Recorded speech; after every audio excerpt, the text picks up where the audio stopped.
Hey, Dr. Lindsey and Wendy here. This is a 5-year update. This lady just sent you pictures, texted you pictures. Yes.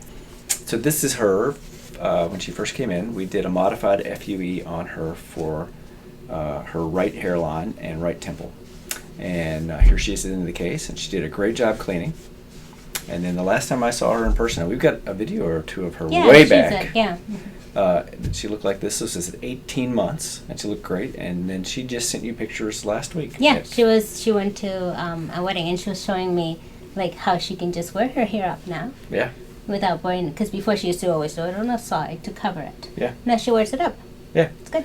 So it's nice to have these follow-ups because after a year and a half, people forget all about the whole thing, and then it's nice to show you guys what people look like after a few years. Yeah, because people think that it's gonna go away, it's gonna fall out, this and that. Yeah. And it doesn't fall out.